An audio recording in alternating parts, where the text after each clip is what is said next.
অনুরোধ করে যুবক, প্লিজ যুবক, হৃদয়টাকে মেরে ফেলিও না। তুমি দেখো না, তোমার বয়স 22, 10 বছর বয়সে মা বলেছে স্কুলে যা, মাদ্রাসা যা, মানুষ হবি, ভবিষ্যৎ ভালো হবে।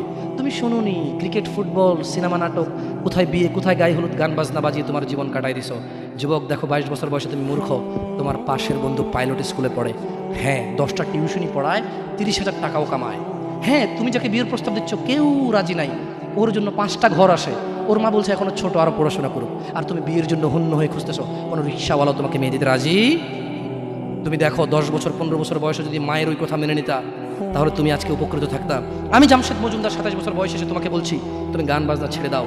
ইনশাআল্লাহ 60 বছর পরে মারা গেলে, 30 বছর পরে মারা গেলে, 70 বছর পরে মারা গেলে ওই উপকৃত হবা। আর তা না হলে এই গান বাজনার সাথে তুমি তোমাকে ধ্বংস করে দিচ্ছ। যেদিন নিঃশ্বাস বন্ধ হয়ে যাবে সেদিন হলেও বুঝবা, বুঝতে তোমাকে হবেই। জমিনের উপরে বোঝো অথবা জমিনের নিচে বোঝো, বুঝতে তুমি হবে।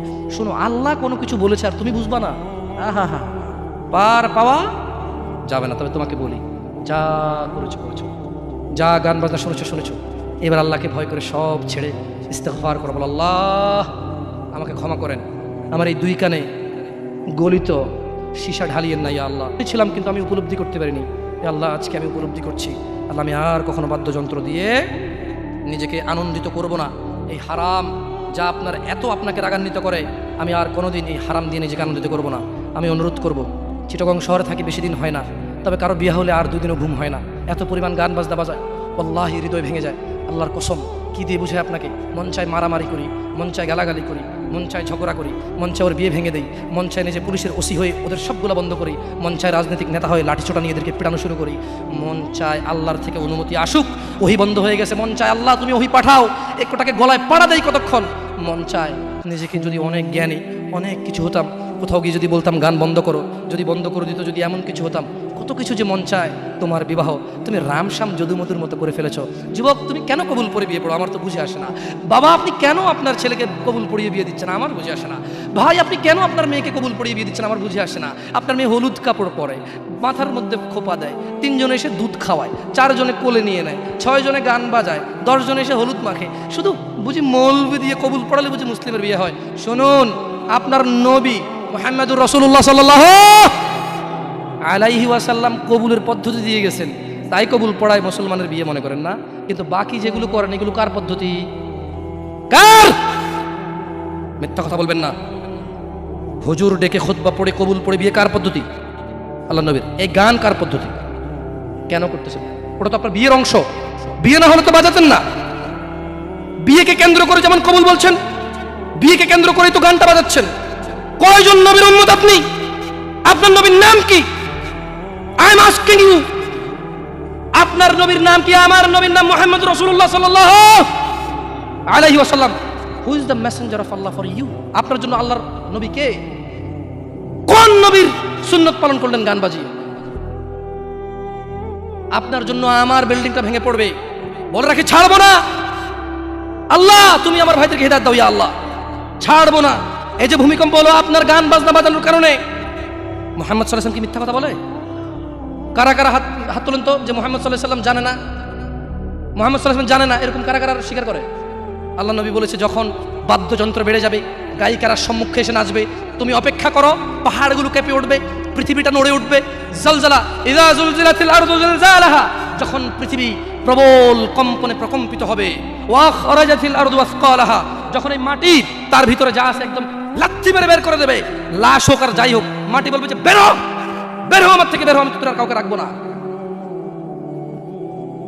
ওয়াকাল আল ইনসান, মানুষ বলবে মালাহা মালাহা, পৃথিবীটা কি হলো, এই মাটির কি হলো, কেন সে কবরগুলো লাশগুলো বের করে দিচ্ছে, কেন সে স্বর্ণ মতি হীরা মানিক্য বের করে দিচ্ছে, মালাহা এর কি হলো, কেন পাহাড় নড়ে উঠছে, কেন পাহাড় ভেঙে চূর্ণ বিচূর্ণ হয়ে যাচ্ছে? মানুষ বলবে মালাহা, পৃথিবীর কি হলো? বিআন্না রাব্বাকা আওহালাহা, পৃথিবী এটা করবে, বিআন্না রাব্বাক, কারণ তোমার প্রতিপালক আওহালাহা পৃথিবীকে আদেশ করেছে। আপনি গান শোনেন, আমি শুনি না, আপনি গান বাজান, আমি বাজাই না। যখন চিটাগং নড়ে উঠলো ভূমিকম্পে, আপনার বাড়ির সাথে আমার বাড়িটাও নড়ছে। বন্ধ করেন এই জুলুম আমাদের উপর। আল্লাহর দিকে তাকিয়ে বন্ধ করেন, আল্লাহর দিকে তাকিয়ে বন্ধ করেন। আপনার বাড়িটা যদি ভেঙে ফেলার ইচ্ছা, বুলডোজার ভেঙে ফেলেন, কেউ ধরবে? কেউ জিজ্ঞেস করবে আপনাকে? আপনি গান বাজনা শুনে ভাবে পৃথিবীতে বিপর্যয় নিয়ে আসতেছেন। ইত্তাকিল্লাহ হাক্কা তুকাতিহ, আল্লাহকে ভয় করুন যেভাবে ভয় করা উচিত। ইয়া শাবাব, আহলুল মুনাফিক, নামধারী কিছু মুসলমান, এদের ফাঁদে পা দিও না। তারা চায় তোমরা নেশায় মত্ত হয়ে তোমরা তোমাদের জীবনটাকে জাহান্নামে উজাড় করে দাও। তারা চায় তোমরা শয়তানের ফাঁদে পা দিয়ে তোমরা আল্লাহ দ্রোহিতা এবং রাসূল দ্রোহিতায় মেতে ওঠো। অথচ আল্লাহ চায় তোমরা সফলতার দিকে আসো, আল্লাহ চায় তোমরা আল্লাহর ক্ষমার দিকে আসো, তোমরা সফল হও, আল্লাহ চায়। আল্লাহ সুবহানাহু ওয়া তাআলা বলেন, ইয়া আইয়ুহাল্লাযীনা আমানু ইন্নামাল খামরু ওয়াল মাইসির ওয়াল আনসাব ওয়াল আজলাম রিজসুম মিন আমালিশ শাইতান ফাজতানিবুহু লাআল্লাকুম তুফলিহুন। হে তোমরা যারা ঈমান এনেছো, মদ, জুয়া, মূর্তি পূজার ব্যাধি ও ভাগ্য নির্ণয় গণকের কাছে যাওয়া শিরক, গণকের কাছে যাওয়া শিরক।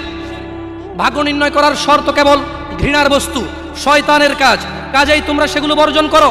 ফাজতানিবু, কাজেই তোমরা সেগুলো বর্জন করো। ইয়া শাবাব, হে মানুষ, তোমরা মদ, জুয়া, গান, বাজনা, ভাগ্য নির্ণয় করে এরকম জিনিস থেকে বেঁচে থাকো।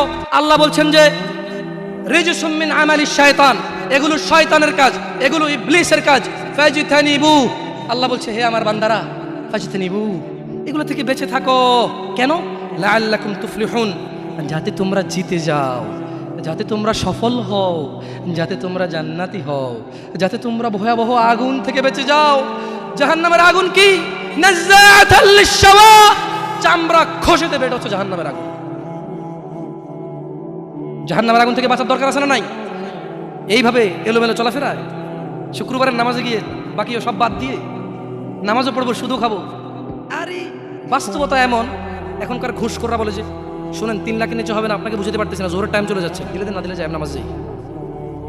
বড় আশ্চর্য, বড় আশ্চর্য। আরে ভাই, নামাজ আল্লাহর সাথে অপরাধ, ক্ষমাকারী কে? জানা আল্লাহর সাথে অপরাধ, ক্ষমাকারী কে? মদ পান আল্লাহর সাথে অপরাধ, ক্ষমাকারী কে? কিন্তু যার থেকে ঘুষ নিছেন, এটা কি আল্লাহর হোক না মানুষের হোক? ক্ষমাকারী কে? মানুষ, আল্লাহ না। আল্লাহ ক্ষমা করবে না, আল্লাহ নিজের উপরে হারাম করে দিয়েছে এটা। আপনি যদি বলেন যে আমি 3 দিন ভাত খাবো না, পারবেন? এই ওয়াদার উপর থাকতে পারবেন? নাকি খিদের জ্বালা খেতেই হবে? আল্লাহ এতটাই ক্ষমতাবান, তিনি যদি বলেন যে আমি এটা করবো না, তিনি এটা না করে থাকতে পারেন। অনেকে বলে যে আল্লাহ চাইলে পুরুষেরটাকে মহিলা বানাইতে পারবে। আমরা বলি যে আল্লাহ চাইলে সবই পারবে, কিন্তু আল্লাহ এখানে বলেছে যে আমি চাইবই না এটা।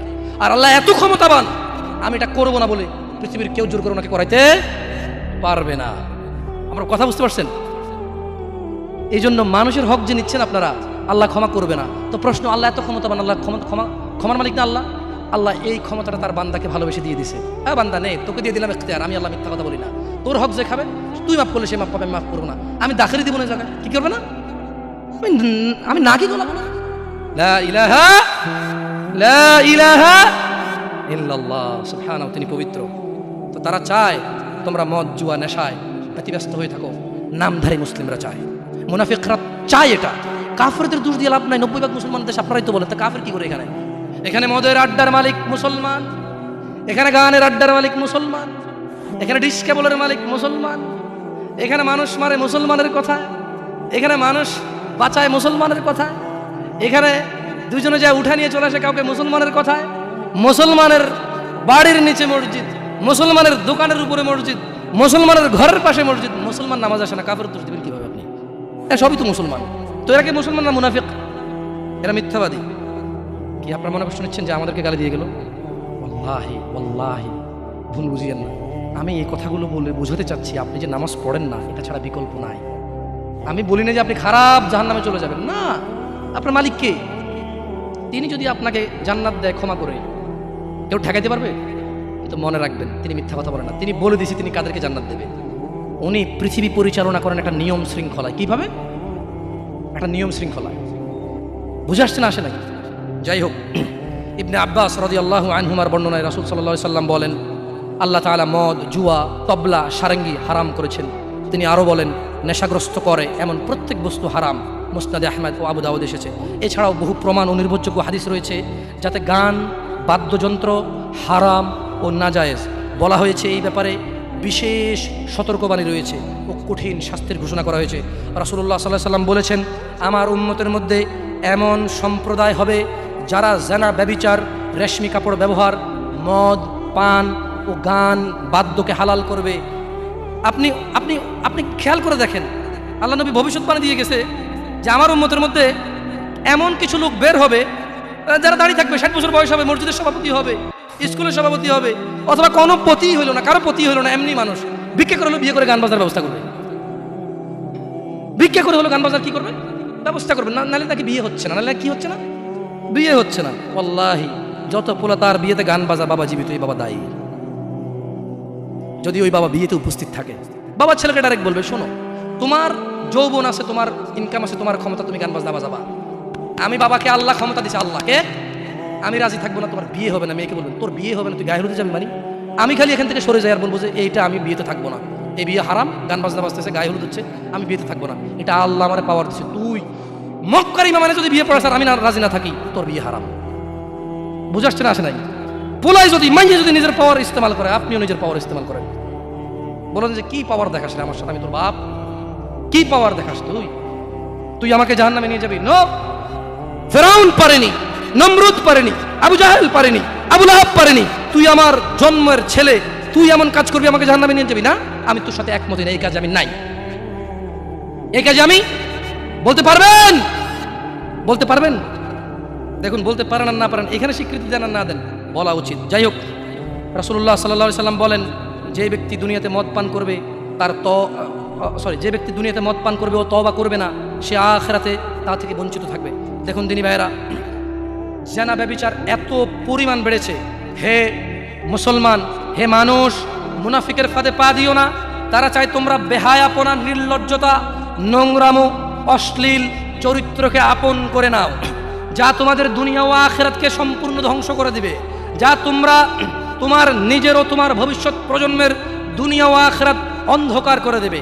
এই ব্যাপারে আল্লাহ সুবহানাহু ওয়া তাআলা সূরা আল ইসরা বলছেন, ওয়ালা তাকরাবুজ জিনা, তোমরা জানার কাছেও যেও না, ইন্নাহু কানা ফাহিশাতাও ওয়া সাআ সাবিলা, নিশ্চয়ই এই জানা ব্যভিচার, নিশ্চয়ই এই জানা ব্যভিচার, নিশ্চয়ই এই জানা ব্যভিচার অশ্লীল, অশ্লীল, অশ্লীল, অশ্লীল, নিকৃষ্ট, নিকৃষ্ট, নিকৃষ্ট আচরণ। রাসূলুল্লাহ সাল্লাল্লাহু আলাইহি সাল্লাম বলেন, জানাকারী ব্যক্তি যখন সে জানা করে ওই সময় তার ঈমান থাকে না। চোর যখন চুরি করে ওই সময় সে মুমিন থাকে না। মদখোর, নেশাগ্রস্ত লোক যখন সে নেশা করে ওই সময় তার ঈমান থাকে না। চিন্তা করে দেখেন তো, মদ খাওয়া অবস্থা মারা গেলে কি হয়ে মরলেন বলেন তো? যতই হজ করেন কি হয়ে মরলেন? হজ করতে কে বলছে? আল্লাহ। হজ করতে কে বলছে? মুহাম্মদ সাল্লাল্লাহু আলাইহি সাল্লাম। নামাজ পড়তে কে বলছে? আল্লাহ। নামাজ পড়তে কে বলছে? মুহাম্মদ সাল্লাল্লাহু আলাইহি সাল্লাম। ওই একই মুহাম্মদ সাল্লাল্লাহু আলাইহি সাল্লাম বলছে, চোর চুরি করার সময়, মদখোর মদ খাওয়ার সময়, জানাকারী ব্যক্তি যতক্ষণ ওই মহিলার সাথে থাকে এর ঈমান কি? বলেন কতদিন বাঁচবেন? কে আছেন বলতে পারেন? আবারও পাইলাম না। আমি ভাবছি এতক্ষণ ওয়াজ শোনার পর একটু সাহস হবে, বলবো যে আমি এতদিন বাঁচবো।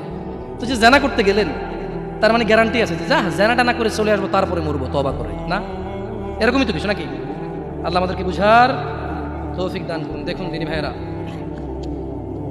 আল্লাহ সুবহানাহু ওয়া তাআলা বলছে যে নিশ্চয়ই তোমাদের ধন সম্পদ ও তোমাদের ছেলে সন্তান তোমাদের জন্য পরীক্ষা এবং তোমাদের শত্রু।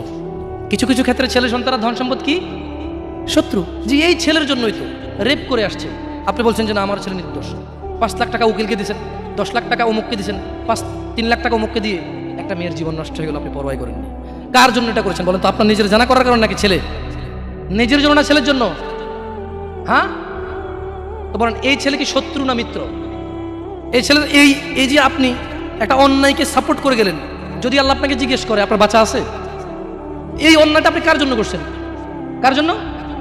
তাহলে এই ছেলেকে শত্রু না বন্ধু? এই জন্য দিনী ভাইয়েরা, আমি এতক্ষণ থেকে আপনাদেরকে কিছু নসিহত করেছি, আপনাদেরকে বলে রাখি, আপনি, শুধু আপনি না, এই পৃথিবীতে যত মানুষ আর জিন আছে সব যদি একসাথে হয়ে ফন্দি করে যুক্তিশলা পরামর্শ করে আল্লাহ দ্রোহিতা, আল্লাহ বিরোধী কাজ করে, আল্লাহর কিছুই যায়? জোরে বলেন তো, আল্লাহর কিছুই যায়? এই পুরো পৃথিবীর মানুষ এবং জিন সবাই যদি একসাথে কোনো গুনাহ না করে, শুধুই আল্লাহর অনুগত্য করে, আল্লাহর যেই ক্ষমতা, আল্লাহর যেই মহত্ব, কিছুই বাড়বে কিছুই বাড়াইতে, কিছুই কমাইতে পারবেন না। আপনাকে একটা কথা বলি, নিজেকে বেশি অপরাধী মনে করিয়েন না। আপনি এত ভালো আল্লাহ পেয়েছেন, আপনি এত ভালো রব পেয়েছেন। বনি ইসরায়েলের একজন লোক 99 জন লোককে হত্যা করলো। তারপর সে চিন্তা করলো আমার ভালো হওয়া উচিত, ক্ষমা পাওয়া উচিত, জাহান্নামের আগুন থেকে মুক্তি পাওয়া উচিত। বাবা আমি এই জাহান্নাম সহ্য করতে পারবো না, কিভাবে আমি জাহান্নাম থেকে বাঁচবো? তখন সে একজন জ্ঞানী লোকের খোঁজ নিল এবং জিজ্ঞেস করলো যে আমার কি ক্ষমা হবে? ওই লোকে বলল যে না না, তোমার তো ক্ষমা হবে না। একবারে তারেও মেরে কতজন পূর্ণ করলো? কিন্তু তার হৃদয়ে যন্ত্রণা কমেনি। ওই যে একটা যন্ত্রণা, কি কাজ করলে আমি ক্ষমা পেয়ে যাব, কি এমন কাজ করলে আমি আল্লাহর আযাব থেকে রক্ষা পাবো। সে আল্লাহকে প্রচণ্ড ভয় পাচ্ছিল। অ্যাট দ্য সেম টাইম সে সিদ্ধান্ত নিয়েছিল যে সে আর হত্যাই করবে না, সে ভালো হয়ে যাবে, অন্যায় করবে না, সে অন্যায় করবে না। কিন্তু তার ভালো হওয়ার জন্য একটা গ্যারান্টি লাগবে যে কে আছে এমন যে আমাকে বলবে কি করলে আমাকে আল্লাহ ক্ষমা করে দেবে। ওই লোকটা যখন মারা যায় আল্লাহ তাকে জান্নাত দিয়েছে। কেন? সে ভালো হওয়ার ইচ্ছা পোষণ করেছে। আপনিও ভালো হওয়ার ইচ্ছা পোষণ করেন, করবেন তো ইনশাআল্লাহ। আর ভালো কখন হতে হবে? কালকে? কালকে কখন থেকে ভালো হতে হবে? না বিয়ের পরে। ভালো কখন থেকে হতে হবে? না চাকরির পরে। ভালো কখন থেকে হতে হবে? একটু দাঁড়িয়ে পাকার পরে, নাকি এখন থেকে? একটু নিজেকে প্রশ্ন করিয়েন। যখন বলবেন কালকে থেকে ভালো হয়ে যাব, মহা অন্যায় কথা। মানে আপনি নিশ্চিত গ্যারান্টি দিয়েছেন আপনি কালকে পর্যন্ত বাঁচবেন। এটা কত জঘন্যতম কথা না? আল্লাহ আমাদেরকে বোঝার তৌফিক দান করে দিন ভাইরা। একটা হাদিসে কুদসি শুনি চলে যাবেন ইনশাআল্লাহ তাআলা। বক্তা এসে গেছেন মাশাআল্লাহ আলাইহি। আল্লাহ ইয়াহফাযহু ওয়া ইয়াহফাযকুম। আল্লাহ সুবহানাহু ওয়া তাআলা ফেরেশতাদেরকে ডেকে বললেন। কাকে? কাকে ডেকে বললেন? ফেরেশতাকে। যে হে ফেরেশতারা, আমার কোনো বান্দা সে যদি গুনাহ করার ইচ্ছা করে, কি করার ইচ্ছা? তুমি লেখিও না।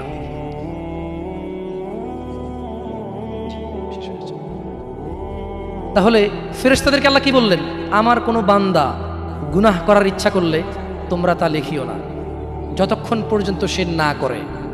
যখন সে এই অপরাধ করে ফেলে তোমরা লেখিও, বাড়তি লেখিও না, যতটুকু করেছে অতটুকুই লিখবা। কিন্তু জানেন আল্লাহ আপনাকে কত ভালোবাসে? এই সেম আল্লাহ ফেরেশতাদেরকে বললেন, শোনো, আমার কোনো বান্দা যদি কোনো ভালো কিছু করার নিয়ত করে সঙ্গে সঙ্গে নেকি লিখে ফেলো। সুবহান। আমার কোনো বান্দা যদি ভালো কিছু করার নিয়ত করে সঙ্গে সঙ্গে লিখে ফেলো। সে এই কাজটা করা পর্যন্ত অপেক্ষা করার দরকার? সে নিয়ত করছে এটা করবে, মাদ্রাসা দান করবে, মাহফিলে দান করবে, মসজিদে দান করবে, সিগারেট ছেড়ে দেবে, এখন থেকে ছেড়ে দিছে, প্রতিজ্ঞা নিছে, এখন থেকে মদ খাওয়া ছেড়ে দিছে, এই এখন এই মাহফিলে প্রতিজ্ঞা নিছে, ইনশাআল্লাহ তাআলা ফজরে আমার যা হয় হয়, মসজিদ আমার চেহারা দেখবে, আমি মসজিদের চেহারা দেখব। আল্লাহ বলছে যে ফেরেশতা লিখে ফেল, লিখে ফেল। এখন কিন্তু ফজর হয়নি, তো এই লোকটা এরকম প্রতিজ্ঞা করে যদি সে মসজিদে ফজরে উপস্থিত হয়ে যায়, যদি সে মদের বোতল আসলো কিন্তু খেলো না, জুলুম করার সুযোগ আসলো কিন্তু করলো না, সে এবার এই ভালো কাজটা বলে করেও ফেলছে, রাইট? আল্লাহ বলেন যে ফেরেশতা বাড়ায় লেখ, 10 থেকে 700 গুণ বাড়িয়ে দে। ইয়া আল্লাহ, ইয়া আল্লাহ, আমরা তো এতটা অপদার্থ হয়ে গেছি, এতটা নিমুখারাম নাফরমান হয়ে গেছি, ভালো কিছু করার নিয়ত করি না। কোনো হুজুর আসা ঠিক কিনা, সবাই ঠিক, তারপর শেষ, সব শেষ। না, আমাকে ঠিক বলতে হবে না, এখানে সবাইকে শুনে ঠিক বলতে হবে না, আপনি ঠিক হয়ে যান। আল্লাহ আমাদেরকে বোঝার তৌফিক দান করুন।